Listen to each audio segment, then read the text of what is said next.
بسم اللہ الرحمن الرحیم۔ السلام علیکم ورحمۃ اللہ وبرکاتہ۔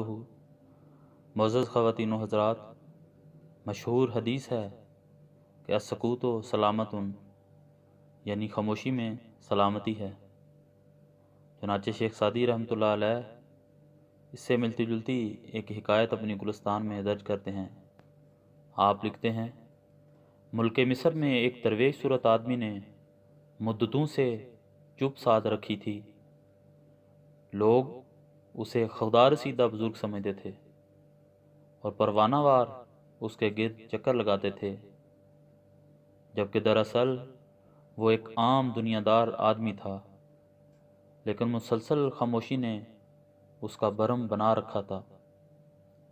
ایک دن اس نے کسی سے کہہ دیا کہ بھائی، میں تو ایک معمولی آدمی ہوں، چپ اس لیے سادھ رکھی ہے کہ لوگ مجھے دانا اور باکمال سمجھیں۔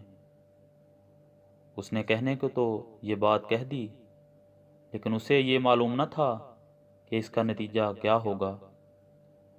دوست دشمن سب اس کی حقیقت سے باخبر ہو گئے اور اس کا کاروبار ٹھپ ہو کر رہ گیا۔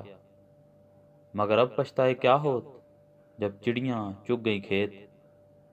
ایک دن لوگوں سے منہ چھپا کر وہاں سے غائب ہو گیا اور جاتے جاتے مسجد کی محراب پر یہ لکھ گیا کہ اگر میں اپنے آپ کو آئینے میں دیکھ لیتا تو بے وقوفی سے اپنا پردہ چاک نہ کرتا۔